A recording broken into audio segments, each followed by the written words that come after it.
Doctor Who, The Lost Flame, by George Mann and Cavan Scott. Read by Clare Higgins.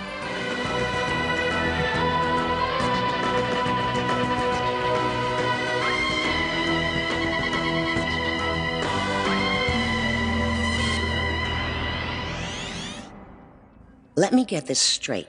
You're saying that we're heading across the galaxy to meet a secret order of nuns? Brandon Yao was pacing back and forth before the TARDIS console, his brow furrowed in concern.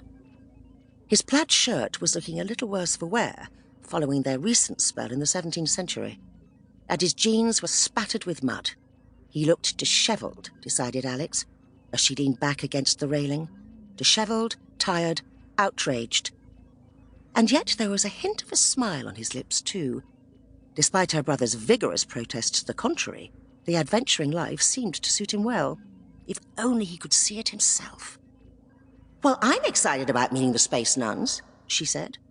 She rubbed her arms, feeling a little cold in just a t-shirt and skinny jeans.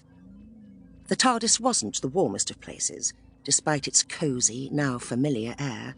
She'd have to find a sweater somewhere amongst the rooms full of old junk. "They're not space nuns," mumbled the Doctor, shaking his head in exasperation. He was circling the TARDIS controls, flicking switches and cranking levers. "They're the Sisterhood of Karn, the Keepers of the Flame, an ancient order founded to protect the secrets of their planet and prevent their sacred elixirs from falling into the wrong hands." "That's what we said. Space nuns," said Alex. The Doctor shot her a look. "They won't be pleased to see us, then," said Brandon. "Not if they're so keen on secrets."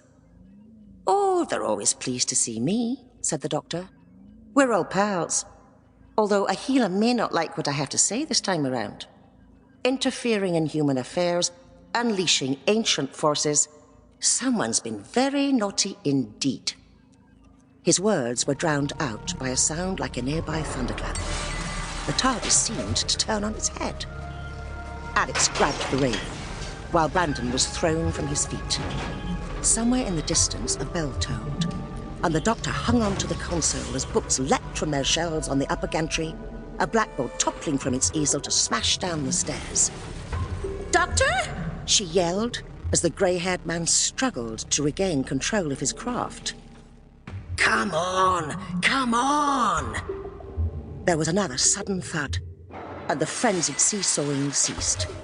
The engines belched one last almighty wheeze, and then everything fell silent. "What was that?" said Brandon, picking himself up from the floor. The Doctor smoothed the front of his jacket as if nothing had happened. "Oh, just a bit of turbulence, nothing to worry about." "Doctor," said Alex. He flicked a switch. "The sisters have improved their planetary defenses, that's all." "Because they're always so pleased to see you?" said Brandon. "Come on, they'll be waiting for us," said the Doctor, crossing the control room to throw open the door. The TARDIS had materialized on a vast rocky plain that stretched as far as the eye could see. It was dark, with only the occasional flash of lightning to illuminate their bleak surroundings. The barren landscape was littered with odd, jagged shapes. Some gleamed in the low light, while others were pitted and scarred, dulled by eons of rust. "What is this stuff?" said Brandon, kicking through a heap of electrical components on the rocky ground. "It's a spaceship graveyard," said the Doctor, "where old vessels come to die." "Yes, but what did this?" said Alex, her voice a reverential whisper. "It looks as though they've been ripped apart." The Doctor raised an eyebrow. "I told you. Turbulence." He made an expansive gesture with his arms. "And here comes our welcoming committee." Alex turned to see 3 robed figures approaching through the sea of wreckage. 2 of them bore flaming torches, flanking the 3rd, who walked with her head bowed, face hidden beneath a red hood.